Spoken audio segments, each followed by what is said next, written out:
प्यारे विद्यार्थियों, सत श्री अकाल। मेरे यूट्यूब चैनल 'ਚ ਤੁਹਾਡਾ स्वागत है। उम्मीद करता हाँ ਤੁਸੀਂ ਘਰਾਂ ਵਿੱਚ बैठे ऑनलाइन क्लासां ਦਾ पूरा लाभ उठा रहे होवोगे। चैनल ਨੂੰ सबसक्राइब करो ਅਤੇ ਨਾਲ ਹੀ ਬੈਲ ਆਈਕਨ ਨੂੰ ਕਲਿੱਕ ਕਰਕੇ ਆਉਣ ਵਾਲੀਆਂ ਵੀਡੀਓ ਦਾ ਨੋਟੀਫਿਕੇਸ਼ਨ ਔਨ ਕਰੋ। ਵੀਡੀਓ ਨੂੰ ਲਾਈਕ ਅਤੇ ਸ਼ੇਅਰ ਜ਼ਰੂਰ ਕਰਨਾ ਹੈ। ਅੱਜ ਅਸੀਂ ਪੜ੍ਹਨ ਜਾ ਰਹੇ ਹਾਂ ਰਾਜ, ਇਸ ਦੀਆਂ ਵਿਸ਼ੇਸ਼ਤਾਵਾਂ ਜਾਂ ਤੱਤ। ਰਾਜ ਜਿਸ ਨੂੰ ਅੰਗਰੇਜ਼ੀ ਭਾਸ਼ਾ ਦੇ ਵਿੱਚ ਸਟੇਟ ਕਿਹਾ ਜਾਂਦਾ ਹੈ। ਸ਼ਾਬਦਿਕ ਅਰਥ। ਸਭ ਤੋਂ ਪਹਿਲਾਂ ਅਸੀਂ ਕਰਦੇ ਹਾਂ ਰਾਜ ਦਾ ਸ਼ਾਬਦਿਕ ਅਰਥ। ਰਾਜਨੀਤੀ ਸ਼ਾਸਤਰ ਦੇ ਅਧਿਐਨ ਦਾ ਮੁੱਖ ਵਿਸ਼ਾ ਰਾਜ ਹੈ। ਰਾਜਨੀਤੀ ਸ਼ਾਸਤਰ ਦਾ ਆਰੰਭ ਅਤੇ ਅੰਤ ਰਾਜ ਨਾਲ ਹੀ ਹੁੰਦਾ ਹੈ। ਰਾਜ ਸ਼ਬਦ ਨੂੰ ਅੰਗਰੇਜ਼ੀ ਵਿੱਚ ਸਟੇਟ ਕਿਹਾ ਜਾਂਦਾ ਹੈ। ਕੀ ਕਿਹਾ ਜਾਂਦਾ ਅੰਗਰੇਜ਼ੀ ਵਿੱਚ? ਸਟੇਟ। ਤੇ ਸਟੇਟ ਸ਼ਬਦ ਆ ਜਿਹੜਾ ਲਤੀਨੀ ਭਾਸ਼ਾ ਦੇ ਸਟੇਟਸ ਤੋਂ ਨਿਕਲਿਆ ਹੈ। ਇਹ ਗੱਲ ਜਿਹੜੀ ਹੈਗੀ ਹੈ ਤੁਹਾਨੂੰ 1 ਨੰਬਰ ਦੇ ਵਿੱਚ ਵੀ ਪੁੱਛ ਸਕਦੇ ਆ ਤੇ ਤੁਹਾਨੂੰ 2 ਨੰਬਰ ਦਾ ਕੁਐਸਚਨ ਵੀ ਆ ਸਕਦਾ ਹੈ। ਰਾਜ ਸ਼ਬਦ ਨੂੰ ਅੰਗਰੇਜ਼ੀ 'ਚ ਕੀ ਕਹਿੰਦੇ ਆ? ਸਟੇਟ। ਇਹ ਤਾਂ ਸਾਰੇ ਜਾਣਦੇ ਹੀ ਹੋ। ਤੇ ਜਿਹੜਾ ਸਟੇਟ ਸ਼ਬਦ ਹੈ ਲਤੀਨੀ ਭਾਸ਼ਾ ਦੇ ਸਟੇਟਸ ਸ਼ਬਦ ਤੋਂ ਆਇਆ ਹੈ। ਇਹ 1 ਨੰਬਰ ਦਾ ਇੰਪੋਰਟੈਂਟ ਕੁਐਸਚਨ ਬਣਦਾ ਹੈ। ਲਤੀਨੀ ਭਾਸ਼ਾ ਵਿੱਚ ਸਟੇਟਸ ਦਾ ਅਰਥ ਦੂਜਿਆਂ ਦੇ ਮੁਕਾਬਲੇ ਉੱਚਾ ਪੱਧਰ। ਸ਼ਬਦੀ ਅਰਥਾਂ ਦੇ ਪੱਖ ਤੋਂ ਰਾਜ ਉਸ ਸੰਗਠਨ ਦਾ ਨਾਂ ਹੈ ਜਿਸ ਦਾ ਰੁਤਬਾ ਜਾਂ ਪੱਧਰ ਦੂਜਿਆਂ ਸੰਗਠਨਾਂ ਅਤੇ ਲੋਕਾਂ ਦੇ ਰੁਤਬੇ ਜਾਂ ਪੱਧਰ ਤੋਂ ਉੱਚਾ ਹੈ। ਰਾਜ ਸ਼ਬਦ ਦੀ ਵਰਤੋਂ ਸਭ ਤੋਂ ਪਹਿਲਾਂ ਇਟਲੀ ਦੇ ਮਹਾਨ ਵਿਦਵਾਨ ਮੈਕਿਆਵਲੀ ਨੇ ਕੀਤੀ ਸੀ। ਠੀਕ ਹੈ ਜੀ। ਇੱਕ ਤਾਂ ਇਹਦਾ ਆਪਾਂ ਸ਼ਾਬਦਿਕ ਅਰਥ ਕੀਤਾ ਕਿ ਇਹਨੂੰ ਅੰਗਰੇਜ਼ੀ ਦੇ ਵਿੱਚ ਸਟੇਟ ਕਹਿੰਦੇ ਆ ਤੇ ਸਟੇਟ ਸ਼ਬਦ ਲਤੀਨੀ ਭਾਸ਼ਾ ਦੇ ਸਟੇਟਸ ਤੋਂ ਨਿਕਲਿਆ ਜਿਹਦਾ ਅਰਥ ਹੈ ਦੂਜਿਆਂ ਦੇ ਮੁਕਾਬਲੇ ਉੱਚਾ ਪੱਧਰ। ਤੇ ਇਹਦਾ ਅਰਥ ਹੋਇਆ ਕਿ ਜਿਹੜਾ ਰਾਜ ਹੈ ਬਾਕੀ ਸੰਗਠਨ ਦੇ ਨਾਲੋਂ ਇਹਦਾ ਜਿਹੜਾ ਰੁਤਬਾ ਜਾਂ ਪੱਧਰ ਹੈ ਉਹ ਉੱਚਾ ਹੈ। ਜਿਹੜਾ ਰਾਜ ਸ਼ਬਦ ਹੈ ਇਹਦੀ ਵਰਤੋਂ ਸਭ ਤੋਂ ਪਹਿਲਾਂ ਕਿਹਨੇ ਕੀਤੀ ਸੀ? ਇਟਲੀ ਦੇ ਮਹਾਨ ਵਿਦਵਾਨ ਮੈਕਿਆਵਲੀ ਨੇ। ਜਿਹੜਾ ਇਟਲੀ ਦਾ ਵਿਦਵਾਨ ਸੀ ਮੈਕਿਆਵਲੀ, ਉਸਨੇ ਸਭ ਤੋਂ ਪਹਿਲਾਂ ਸਟੇਟ ਸ਼ਬਦ ਦੀ ਵਰਤੋਂ ਕੀਤੀ ਸੀ। ਰਾਜ ਸ਼ਬਦ ਦੀ ਅਣਉਚਿਤ ਵਰਤੋਂ। ਸਧਾਰਨ ਬੋਲਚਾਲ ਦੀ ਭਾਸ਼ਾ ਵਿੱਚ ਸੰਘਾਤਮਕ ਸਰਕਾਰ ਦੀਆਂ ਇਕਾਈਆਂ ਨੂੰ ਅਸੀਂ ਰਾਜ ਕਹਿ ਦਿੰਦੇ ਹਾਂ। ਜਿਵੇਂ ਭਾਰਤ ਵਿੱਚ ਪੰਜਾਬ, ਰਾਜਸਥਾਨ, ਪੱਛਮੀ ਬੰਗਾਲ ਆਦਿ। ਇਸੇ ਤਰ੍ਹਾਂ ਕਈ ਵਾਰੀ ਸਰਕਾਰ ਦੀ ਥਾਂ 'ਤੇ ਇਸ ਸ਼ਬਦ ਦੀ ਵਰਤੋਂ ਕੀਤੀ ਜਾਂਦੀ ਹੈ। ਜਿਵੇਂ ਸਰਕਾਰ ਵੱਲੋਂ ਪ੍ਰਾਪਤ ਕੀਤੀ ਸਹਾਇਤਾ ਨੂੰ ਰਾਜ ਦੁਆਰਾ ਪ੍ਰਾਪਤ ਸਹਾਇਤਾ ਕਹਿ ਦਿੰਦੇ ਹਾਂ ਅਤੇ ਸਰਕਾਰੀ ਕਾਲਜ ਨੂੰ ਰਾਜ ਦਾ ਕਾਲਜ ਕਹਿ ਦਿੱਤਾ ਜਾਂਦਾ ਹੈ। ਰਾਜਨੀਤੀ ਸ਼ਾਸਤਰ ਵਿੱਚ ਰਾਜ ਸ਼ਬਦ ਦਾ ਇੱਕ ਵਿਸ਼ੇਸ਼ ਅਰਥ ਹੈ। ਇਸ ਦੀ ਵਰਤੋਂ ਸਰਕਾਰ ਦੀ ਥਾਂ 'ਤੇ ਕਰਨੀ ਗਲਤ ਹੈ। ਨਾ ਹੀ ਰਾਜ ਸ਼ਬਦ ਦੀ ਵਰਤੋਂ ਸੰਘ ਦੀਆਂ ਇਕਾਈਆਂ ਲਈ ਕੀਤੀ ਜਾ ਸਕਦੀ ਹੈ। ਚਾਹੇ ਅਸੀਂ ਭਾਰਤ ਦੇ ਜਿੰਨੇ ਵੀ ਸੰਘ ਦੀਆਂ ਇਕਾਈਆਂ ਨੇ ਜਿਵੇਂ ਪੰਜਾਬ ਹੈ, ਹਿਮਾਚਲ ਹੈ, ਹਰਿਆਣਾ ਹੈ, ਰਾਜਸਥਾਨ ਹੈ, ਇਹਨਾਂ ਨੂੰ ਅਸੀਂ ਰਾਜ ਕਹਿ ਦਿੰਦੇ ਹਾਂ। ਪਰ ਰਾਜਨੀਤੀ ਭਾਸ਼ਾ ਦੇ ਵਿੱਚ ਜਿਹੜੀ ਤਕਨੀਕੀ ਸ਼ਬਦਾਵਲੀ ਹੈ ਉਹਦੇ ਵਿੱਚ ਇਸ ਸ਼ਬਦ ਦੀ ਇਹ ਗਲਤ ਵਰਤੋਂ ਹੈ ਕਿਉਂਕਿ ਰਾਜ ਜਿਹਦੇ ਕੋਲ 4 ਤੱਤ ਹੁੰਦੇ ਨੇ, ਆਪਾਂ ਅੱਗੇ ਪੜ੍ਹਾਂਗੇ। ਇਸ ਲਈ ਸੰਘ ਦੀਆਂ ਇਕਾਈਆਂ ਲਈ ਰਾਜ ਸ਼ਬਦ ਜਿਹੜੀ ਵਰਤੋਂ ਹੈ ਅਣਉਚਿਤ ਹੈ। ਇਸ ਤੋਂ ਇਲਾਵਾ ਜਿਹੜਾ ਸਰਕਾਰ ਹੈ, ਸਰਕਾਰ ਦੇ ਨਾਲ ਸੰਬੰਧਿਤ ਮੈਂ ਇੱਕ ਵੀਡੀਓ ਆਪਣੀ ਅਪਲੋਡ ਕਰ ਚੁੱਕਿਆ ਹਾਂ ਚੈਨਲ ਦੇ ਉੱਤੇ। ਤਾਂ ਸਰਕਾਰ ਦੇ ਵਿੱਚ ਅਰਥ ਬਾਰੇ ਜਾਣਕਾਰੀ ਦਿੱਤੀ ਗਈ ਹੈ। ਸਰਕਾਰ ਸ਼ਬਦ ਦੀ ਥਾਂ 'ਤੇ ਰਾਜ ਦੀ ਵਰਤੋਂ ਕਰਨੀ ਵੀ ਗਲਤ ਹੈ। ਇਸ ਤੋਂ ਬਾਅਦ ਆ ਗਈ ਪਰਿਭਾਸ਼ਾ। ਗਾਰਨਰ ਦੇ ਅਨੁਸਾਰ ਰਾਜ ਥੋੜ੍ਹੇ ਜਾਂ ਬਹੁਤੇ ਲੋਕਾਂ ਦਾ ਇੱਕ ਅਜਿਹਾ ਸਮੂਹ ਹੈ ਜੋ ਧਰਤੀ ਦੇ ਨਿਸ਼ਚਿਤ ਭਾਗ ਵਿੱਚ ਸਥਾਈ ਰੂਪ ਵਿੱਚ ਵਸਦਾ ਹੋਵੇ, ਬਾਹਰਲੇ ਨਿਯੰਤਰਣ ਤੋਂ ਪੂਰੀ ਤਰ੍ਹਾਂ ਜਾਂ ਲਗਭਗ ਸੁਤੰਤਰ ਹੋਵੇ ਅਤੇ ਜਿਸ ਦੀ ਆਪਣੀ ਇੱਕ ਅਜਿਹੀ ਸੰਗਠਿਤ ਸਰਕਾਰ ਹੋਵੇ ਜਿਸ ਦੀ ਆਗਿਆ ਦਾ ਪਾਲਣ ਉੱਥੋਂ ਦੇ ਵਾਸੀ ਸੁਭਾਵਿਕ ਹੀ ਕਰਦੇ ਹੋਣ। ਠੀਕ ਹੈ ਜੀ। ਇਹ ਸੀ ਗਾਰਨਰ ਦੀ ਪਰਿਭਾਸ਼ਾ ਰਾਜ ਦੇ ਬਾਰੇ। ਇਸ ਤੋਂ ਬਾਅਦ ਅਰਥ। ਰਾਜ ਦਾ ਅਰਥ ਕੀ ਹੈ? Very important question. 2 ਨੰਬਰ ਜਾਂ 4 ਨੰਬਰ ਦੇ ਵਿੱਚ ਤੁਹਾਨੂੰ ਪੁੱਛਿਆ ਜਾਂਦਾ ਹੈ ਕੁਐਸਚਨ। ਰਾਜ ਇੱਕ ਵਿਸ਼ਵ ਵਿਆਪਕ ਸੰਸਥਾ ਹੈ। ਸੰਸਾਰ ਦੀ ਲਗਭਗ ਸਮੁੱਚੀ ਜਨਸੰਖਿਆ ਭਿੰਨ ਖੇਤਰਾਂ ਵਾਲੇ ਸੰਗਠਿਤ ਰਾਜਾਂ ਵਿੱਚ ਰਹਿੰਦੀ ਹੈ। ਰਾਜ ਹੀ ਰਾਜਨੀਤੀ ਸ਼ਾਸਤਰ ਦਾ ਮੁੱਖ ਵਿਸ਼ਾ ਵਸਤੂ ਹੈ।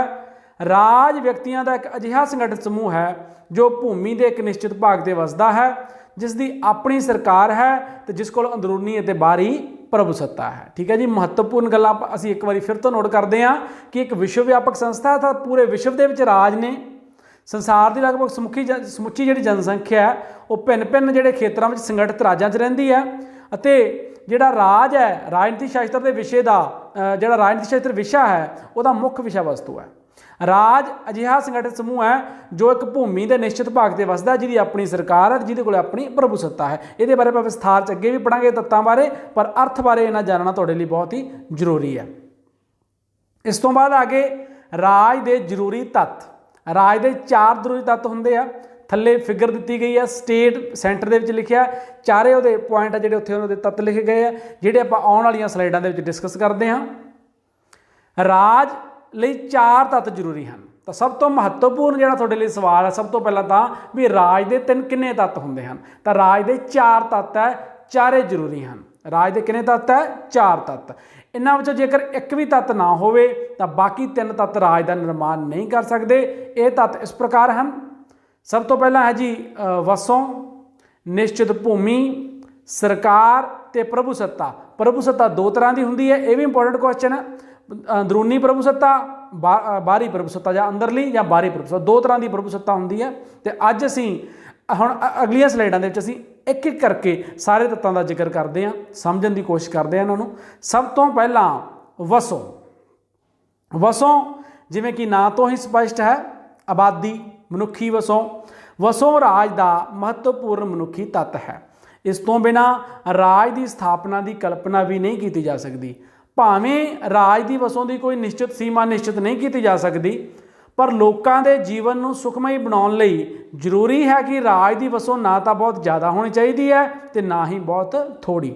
ਰਾਜ ਦੀ ਵਸੋਂ ਉਸਦੇ ਵਿਕਾਸੀ ਸੋਮਿਆਂ ਦੇ ਅਨੁਪਾਤ ਵਿੱਚ ਹੋਵੇਗੀ, ਤਾਂ ਹੀ ਲੋਕਾਂ ਨੂੰ ਆਰਥਿਕ ਮੁਸ਼ਕਲਾਂ ਦਾ ਸਾਹਮਣਾ ਨਹੀਂ ਕਰਨਾ ਪਵੇਗਾ ਤੇ ਸਮਾਜ ਦਾ ਬਹੁਪੱਖੀ ਵਿਕਾਸ ਆਸਾਨੀ ਨਾਲ ਹੋ ਜਾਵੇਗਾ।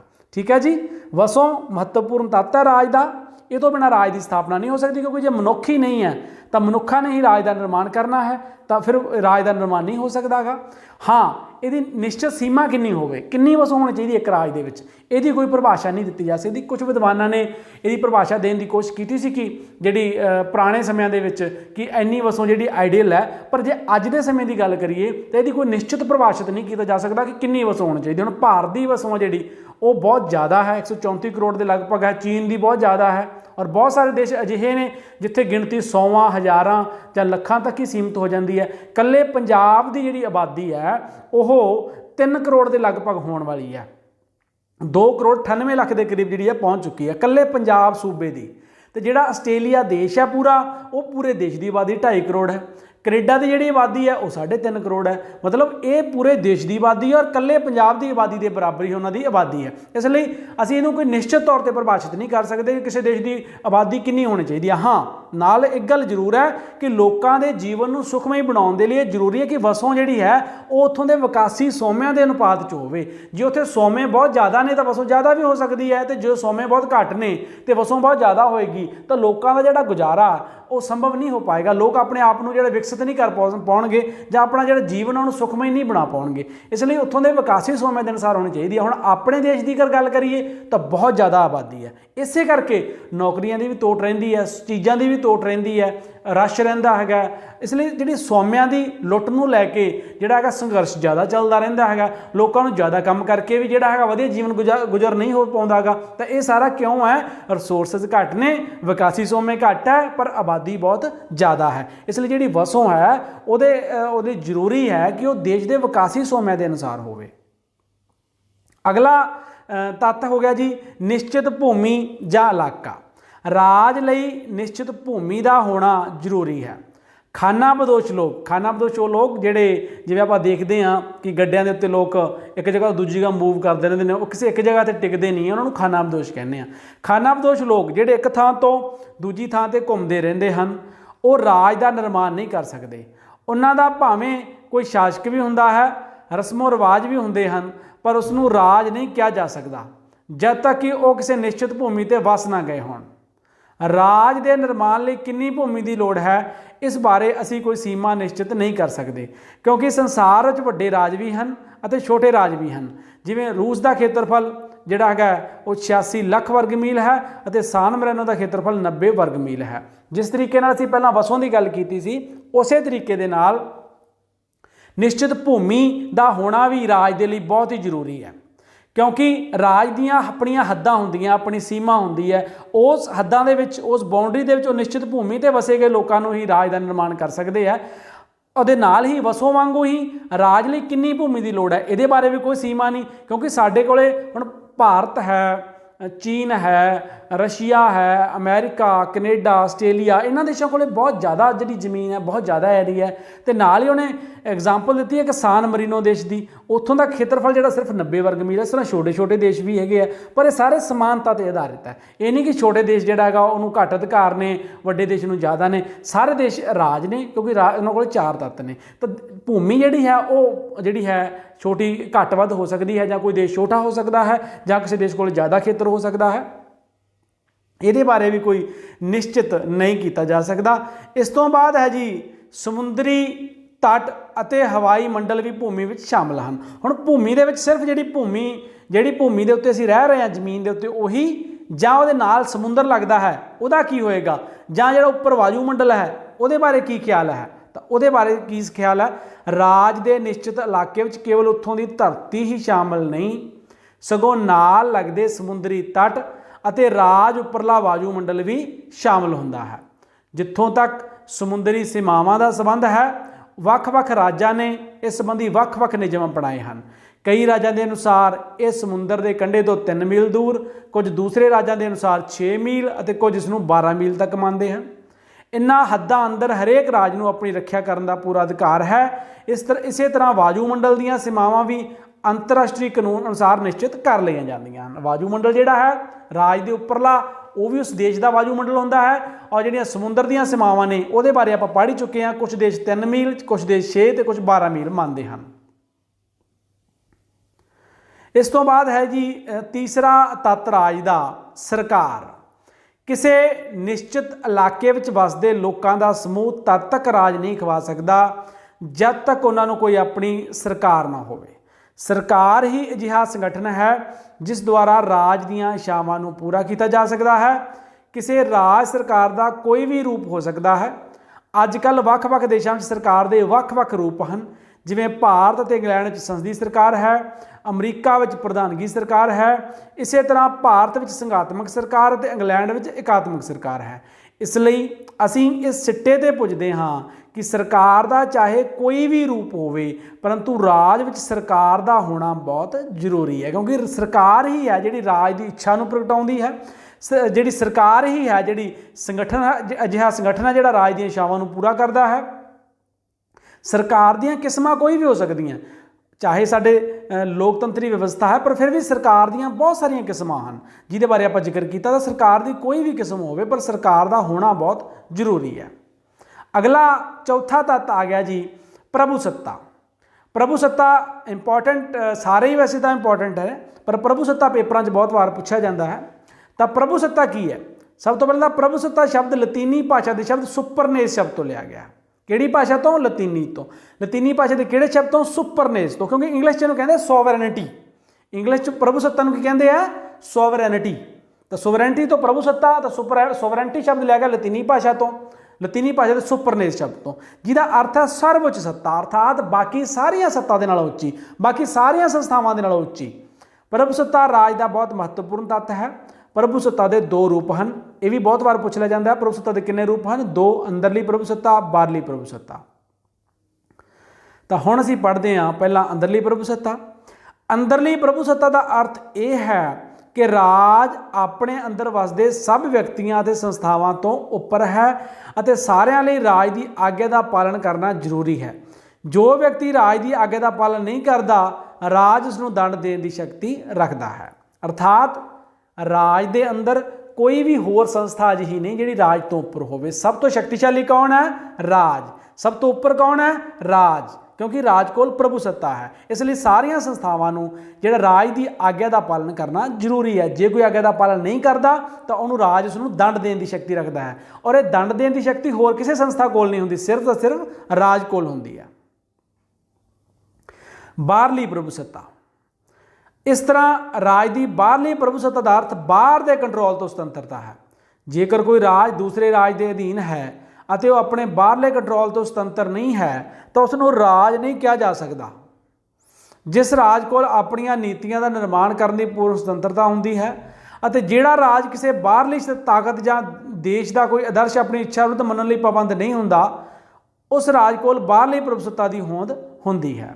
ठीक है जी, बाहरली प्रभुसत्ता की है, जिवें अंदरली प्रभुसत्ता राज के अंदर राज सब तो शक्तिशाली है, राज के फैसले लागू होंगे है, उन्हों की आग्ञा का उल्लंघन नहीं हो सकता।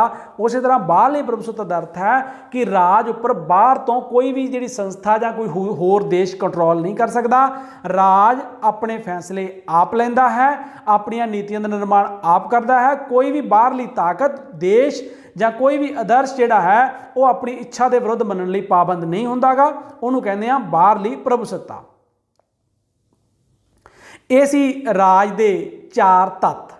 इन्हां 4 तत्तां का होना राज की होंद लई जरूरी है। इन्हां दे विचों एक तत्त की अणहोंद विच भी राज की स्थापना नहीं हो सकती। हुण असीं पढ़दे हां राज के कुछ गैर जरूरी तत्त।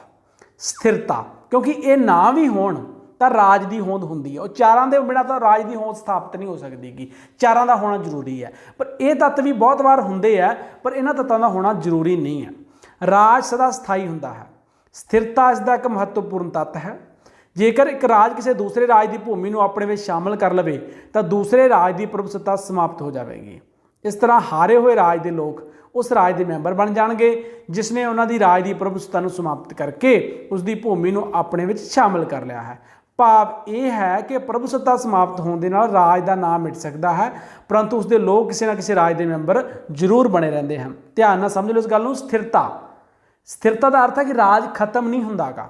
हाँ, एक राज किसी दूसरे राज को हरा के तो अपना कब्जा कर लेंदा है तो पहला वाले राज की होंद मिट जाती है, वो नवे देश शामिल हो जाता है, पर राज रहिंदा है। वो राज की होंद जिहड़ी समाप्त नहीं हो सकती, उसका नाम मिट सकता है, नवे देश शामिल हो सकता है, नवा देश बन सकता है, पर वो स्थिर रहिंदा है। अगला जिहड़ा गैर जरूरी तत्त है समानता। किसी राज की वसों या धरती भावें किन्नी विशाल होवे उसनूं कोई विशेष स्थिति प्राप्त नहीं हो सकती। हरेक राज अपने अपने निश्चित खेत्र में सर्वसमर्थ हुंदा है अते किसी विदेशी नियंत्रण अधीन नहीं हुंदा। अंतरराष्ट्रीय खेत्र में संयुक्त राज अमरीका और चीन वर्गे महान देशों का भावें बहुत प्रभाव है, परंतु राज के रूप में उन्होंने कोई विशेष स्थिति प्राप्त नहीं है। सारे राज एक समान होंदे हन अते किसी भी राज नूं उच्चा या नीवा नहीं समझा जा सकता। जेकर किसी देश नूं समानता की स्थिति प्राप्त नहीं है तो वह राज अखवाउण दे योग नहीं है। हुण समानता, सारे देश समान होंदे है, चाहे उन्हां दी वसों का बहुत अंतर होवे, चाहे उन्हां दे खेत्र का बहुत अंतर होवे जां कोई होर अंतर होवे, तां देश सारे छोटे वड्डे खेत्र विच वसों विच सारे समान होंदे है। हुण अमरीका अंतरराष्ट्रीय पद्धर ते अमरीका सारे संसार नूं रेगूलेट कर रहा है, नियंत्रित कर रहा है, सब तो शक्तिशाली है। चीन है, भारत है, रूस है, ये सारे वड्डे देश ने तो कुछ छोटे छोटे देश भी ने, पर सारिਆਂ ਦੀ स्थिति है जिहड़ी वो किसी देश नूं विशेष स्थिति प्राप्त नहीं है। सारे देश जिहड़े ने वो बराबर ने, उच्चे नीवें वाला कंसैप्ट नहीं है। इस तो बाद है जी मानता। वर्तमान युग विच मानता भी राज का महत्वपूर्ण तत्त मन्निया जाता है। कुछ विचारकों का मत है कि जदों तक किसी राज नूं दूसरे राज मानता प्रदान नहीं करते उदों तक वो राज अंतरराष्ट्रीय समुदाय का मैंबर नहीं बन सकता गा। मानता कि दूजे देश मानता देन भी हाँ ये देश है। जदों भारत आज़ाद होया उन्होंने दूजे देशों ने मानता दी। चीन दे विच क्रांति हुई उन्होंने दूजे देशों ने मानता दी। जदों 1971 दे विच बंगलादेश पाकिस्तान अलग होकर बनया तो सब तो पहला भारत ने उस देश को मानता दी और फिर उस तो बाद कई होर देशों ने उसको मानता दी। इसलिए मानता, दूजे देशों की मानता होनी कि दूजे देश मनन कि एक देश है, ये भी जरूरी है। एकता, एकता नूं राज का एक तत्त मन्निया जाता है। एकता तो भाव यह है कि निश्चित भूमि ते वसन वाले लोग एक प्रभु के अधीन होण, उन्हां उपर एक ही शासन अते एक ही प्रकार का कानून लागू हुंदा होवे, अर्थात जिहड़े वखरेवें ना होण, भेदभाव ना होवे, सारे लोग एक कानून के अधीन होण, एक सत्ता के अधीन होण, एक शासन होवे। क्योंकि जेकर वख-वख शासन होणगे, वख-वख कानून होणगे तो उत्थे संघर्ष की, विद्रोह की संभावना रहिंदी है। इस तो बाद आ गया जी राज के तत्तां विचों सब तो जरूरी तत्त किहड़ा। असीं पिछे 4 तत्त पढ़ के आए हैं, तो क्या कि चारे जरूरी है। तो हुण एक क्वेश्चन आ गया कि राज के तत्वों में सब तो जरूरी तत्त किहड़ा है। थोनों भी ये क्वेश्चन आ सकता है 4 नंबर के विच कि सब तो जरूरी तत्त किहड़ा है। ये प्रश्न अक्सर उत्पन्न होंदा है कि इन्हां 4 तत्वों विचों किहड़ा तत्त सब तो ज़्यादा महत्वपूर्ण या सब तो ज़्यादा जरूरी है। वास्तव में इन्हां सारे तत्वों की महत्ता इक्को जिही है। जिस तरह मनुख के शरीर के हरेक अंग का अपना अपना स्थान है, भिन्न भिन्न अंगों के समुचे समूह नूं मनुखी शरीर का नाम दिता जाता है, इस तरह राज के निर्माण लई जनसंख्या, निश्चित भूमि, सरकार ते प्रभुसत्ता चारे तत्वों की जरूरत है। इन्हां सारे तत्वों के समूह नूं राज का नाम दिता जाता है। वास्तव में इन्हां चारे तत्वों का महत्व इक्को जिहा ही है अते हरेक तत्व की लोड़ एक दूजे ते निर्भर है। इसलिए संखेप में असीं ये कह सकते हाँ कि जनसंख्या, भूमि, सरकार, प्रभुसत्ता, राज के 4 जरूरी तत्त हैं। इन्हां विचों किसी भी तत्व को घट महत्वपूर्ण नहीं समझा जा सकता, अर्थात चारे तत्त इक्को जिन्ने ही महत्वपूर्ण हैं। किसी एक दी भी अणुओं दे विच जिहड़ी है राज का निर्माण नहीं हो सकता। इन्हें एग्जाम्पल दी है कि जिवें मनुख का शरीर है, जे हुण आपां कह दईए कि सब तो महत्वपूर्ण अंग किहड़ा है, क्योंकि जेकर साडे शरीर के किसी भी अंग दे उत्ते चोट लग जाती है तो साडा पूरा शरीर जिहड़ा वो काम करने की समर्था गवा दिंदा है या घटा दिंदा है। तो इसलिए शरीर का पूरी तरह रिष्ट पुष्ट होना तो सही होना जरूरी है। असीं किसी भी अंग को वध या घट महत्व नहीं दे सकते। इस तो बाद है कि सब तो वधेरे महत्वपूर्ण। हुण दूजा क्वेश्चन नाल ही थोड़ा जिहा फर्क है, इहनूं ध्यान नाल समझ लो। वो सी कि सब तो जिहड़ा इन्हां चों किहड़ा तत्त महत्वपूर्ण है। चारे ही महत्वपूर्ण है, पर फिर भी सब तो वध महत्वपूर्ण किहड़ा तत्त है, ये भी सवाल आ जाता है। इन्हां दोनों प्रश्नों नूं 4-4 नंबर च आउण दी बड़ी संभावना रहिंदी है। इंपॉर्टेंट प्रश्न ने, नोट कर लिओ। ये प्रश्न बहुत वार पूछे जाते हैं। तो राज के 4 तत्वों चों महत्वपूर्ण किहड़ा है, सब तो वध महत्वपूर्ण किहड़ा, दोनों में थोड़ा जिहा फर्क है। राज के 4 जरूरी तत्त हैं। किसी भी तत्व को घट जरूरी नहीं मन्ना जा सकता। असीं पिछली स्लाइड दे पढ़ चुके हैं, क्योंकि किसी एक तत्व की अणहोंद राज को नष्ट कर देगी। पर जेकर महत्ता के पक्ष तो देखा जाए तो प्रभुसत्ता सब तो महत्वपूर्ण है। इसकी महत्ता का मुख्य कारण यह है कि यह तत्व किसी भी दूजी संस्था कोल नहीं हो सकता। प्रभुसत्ता केवल राज कोल ही हो सकती है। प्रभुसत्ता के ज़्यादा महत्वपूर्ण होने का कारण यह है कि राज का यह तत्त राज को दूजियां समुदावां ते संस्थावां तो वखरिया करता है। ये तत्त ही राज को सरीरक दबाव शक्ति प्रदान करता है। इस तरह की शक्ति किसी भी दूजी संस्था कोल नहीं हो सकती। इसलिए असीं कह सकते हाँ कि राज के चारे तत्त ही जरूरी हैं, तो कोई भी तत्त घट जरूरी या गैर जरूरी नहीं है। पर महत्ता के पक्ष तो प्रभुसत्ता सब तो ज़्यादा महत्वपूर्ण तत्त है। ठीक है जी। वैसे चारे तत्त महत्वपूर्ण है, पर जे सवाल ये आ जाता कि सब तो वध महत्वपूर्ण तत्त किहड़ा, तो वह प्रभुसत्ता है। क्योंकि प्रभुसत्ता जिहड़ी है वह इनू दूजियां संस्थावां दे नालों उपर करती है। यानी कि जिहड़ी प्रभुसत्ता है उहदे करके ही सारियां संस्थावां इहदे अधीन आउंदियां हन, सारियां लई इहदे नियम मनने लाजमी हैं। यही इहनूं सरीरक दंड देने की शक्ति प्रदान करती है। इसलिए सब तो वध महत्वपूर्ण तत्त जिहड़ा है वह प्रभुसत्ता नूं असीं कह सकते हैं। इस तो बाद आ गए जी राज दीयां उदाहरणां। ये भी बहुत वार पूछ लिया जाता है, क्योंकि जिहड़ी कन्फ्यूजन है थोड़ी जी, शुरू भी पढ़िया सी कि राज की अनुचित वरतों। क्योंकि असीं आम भाषा दे विच हमेशा जिहड़ियां संघ दीयां इकाइयां ने, जिवें भारत एक संघ है, संघ दीयां इकाइयां ने बहुत सारियां। पंजाब जिवें 28 ने, हुण कुछ केंद्र शासित प्रदेश ने। इस तो इलावा जिहड़ा पंजाब है, हिमाचल है, हरियाणा, राजस्थान, आंध्र प्रदेश, मध्य प्रदेश, असम, वैस्ट बंगाल, यूपी, बिहार, ये सारे की ने भारत के संघ दीयां इकाइयां। तो असीं आम भाषा च इन्हां नूं की कहने आ, राज।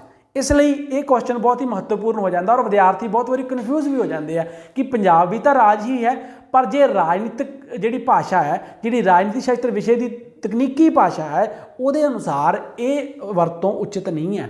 उहदे अनुसार पंजाब, हरियाणा, राजस्थान ये संघ दीयां इकाइयां हैं, राज नहीं है। राज की है? भारत। तो उहदे बारे पढ़ते हैं। बहुत बार एग्जाम्पल दे के पूछ लेंगे कि ये राज है या राज नहीं है। सब तो पहला संयुक्त राष्ट्र UNO, यह 12वीं के सिलेबस विस्तार दे विच भी चैप्टर तुसीं अगले साल पढ़ोगे। संयुक्त राष्ट्र एक संघ है जिहड़ा अंतरराष्ट्रीय पद्धर ते काम करता है और बहुत सारे देश इसके मैंबर हैं। लगभग 193 मैंबर इसके देश इसके मैंबर हैं। ਸੰਯੁਕਤ ਰਾਸ਼ਟਰ ਨੂੰ ਰਾਜ ਨਹੀਂ ਕਿਹਾ ਜਾ ਸਕਦਾ, ਕਿਉਂਕਿ ਇਸ ਕੋਲ ਨਾ ਤਾਂ ਆਪਣੀ ਆਬਾਦੀ ਹੈ, ਨਿਸ਼ਚਿਤ ਵਸੋਂ ਹੋਣੀ ਜ਼ਰੂਰੀ ਹੈ, ਨਾ ਨਿਸ਼ਚਿਤ ਭੂਮੀ ਹੈ, ਨਾ ਹੀ ਸਰਕਾਰ ਹੈ, ਤੇ ਨਾ ਹੀ ਪ੍ਰਭੂਸੱਤਾ। ਇਸ ਲਈ ਸੰਯੁਕਤ ਰਾਸ਼ਟਰ ਇੱਕ ਜਿਹੜੀ ਅੰਤਰਰਾਸ਼ਟਰੀ ਸੰਸਥਾ ਹੈ, ਇਹ ਰਾਜ ਦੀ ਉਦਾਹਰਨ ਨਹੀਂ ਹੈ। ਇਸ ਤੋਂ ਬਾਅਦ ਅਗਲੀ ਉਦਾਹਰਨ ਦਾ ਜੀ ਸੰਘ ਦੀਆਂ ਇਕਾਈਆਂ ਆਪਾਂ ਡਿਸਕਸ ਕਰ ਹੀ ਚੁੱਕੇ ਹਾਂ। ਜਿਵੇਂ ਭਾਰਤੀ ਸੰਘ ਦੀਆਂ 28 ਇਕਾਈਆਂ ਨੇ, ਸੰਘ ਦੀਆਂ ਇਕਾਈਆਂ ਪੂਰਨ ਰਾਜ ਨਹੀਂ ਬਣ ਸਕਦੀਆਂ। ਕਿਉਂਕਿ ਇਹਨਾਂ ਕੋਲ ਪ੍ਰਭੂਸੱਤਾ ਨਹੀਂ ਹੁੰਦੀ। ਬਾਕੀ ਤੱਤ ਹੁੰਦੇ ਆ, ਇਹਨਾਂ ਕੋਲ ਵਸੋਂ ਹੈਗੀ ਹੈ, ਭੂਮੀ ਹੈਗੀ ਹੈ ਨਿਸ਼ਚਿਤ, ਸਰਕਾਰ ਵੀ ਹੈ, ਪਰ ਇਹਨਾਂ ਕੋਲ ਪ੍ਰਭੂਸੱਤਾ ਨਹੀਂ। ਇਸ ਕਰਕੇ ਪ੍ਰਭੂਸੱਤਾ ਨਾ ਹੋਣ ਕਰਕੇ ਕੀ ਹੁੰਦਾ, ਇਸ ਰਾਜ ਨਹੀਂ ਖਵਾ ਸਕਦੀਆਂ। ਭਾਰਤ ਇੱਕ ਰਾਜ ਹੈ, ਕਿਉਂਕਿ ਭਾਰਤ ਕੋਲ ਚਾਰੇ ਤੱਤ ਮੌਜੂਦ ਹੈ, ਆਬਾਦੀ ਵੀ ਹੈ, ਨਿਸ਼ਚਿਤ ਭੂਮੀ ਵੀ ਹੈ, ਸਰਕਾਰ ਵੀ ਹੈ, ਤੇ ਪ੍ਰਭੂਸੱਤਾ ਵੀ ਹੈ। ਇਸ ਲਈ ਭਾਰਤ ਇੱਕ ਰਾਜ ਹੈ। ਤਾਂ ਇਹ ਸੀ ਸਾਡਾ ਅੱਜ ਦਾ ਟੌਪਿਕ ਸਟੇਟ, ਜਿਹਦੇ ਬਾਰੇ ਅਸੀਂ ਵਿਸਥਾਰ ਦੇ ਵਿੱਚ ਜਾਣਕਾਰੀ ਹਾਸਲ ਕੀਤੀ ਹੈ। ਸਟੇਟ ਦਾ ਸ਼ਾਬਦਿਕ ਅਰਥ, ਉਹਦਾ ਅਰਥ, ਪਰਿਭਾਸ਼ਾ ਅਤੇ ਇਹਦੇ ਚਾਰ ਤੱਤ। ਚਾਰਾਂ ਤੱਤਾਂ ਦੇ ਵਿੱਚੋਂ ਚਾਰਾਂ ਦੀ ਮਹੱਤਤਾ ਕੀ ਹੈ, ਸਭ ਤੋਂ ਵੱਧ ਮਹੱਤਵਪੂਰਨ ਕਿਹੜਾ ਹੈ, ਅਤੇ ਨਾਲ ਹੀ ਪੜ੍ਹੀਆਂ ਸੀ ਰਾਜ ਦੀਆਂ ਉਦਾਹਰਨਾਂ। ਉਮੀਦ ਹੈ ਤੁਹਾਨੂੰ ਅੱਜ ਦਾ ਲੈਕਚਰ ਪਸੰਦ ਆਇਆ ਹੋਵੇਗਾ, ਤੁਸੀਂ ਧਿਆਨ ਨਾਲ ਸੁਣਿਆ ਅਤੇ ਸਮਝਿਆ ਹੋਵੇਗਾ। ਚੈਨਲ ਨੂੰ ਸਬਸਕ੍ਰਾਈਬ ਕਰੋ ਅਤੇ ਨਾਲ ਹੀ ਵੀਡੀਓ ਨੂੰ ਲਾਈਕ ਅਤੇ ਸ਼ੇਅਰ ਜ਼ਰੂਰ ਕਰਨਾ ਹੈ। ਧੰਨਵਾਦ, ਸ਼ੁਕਰੀਆ।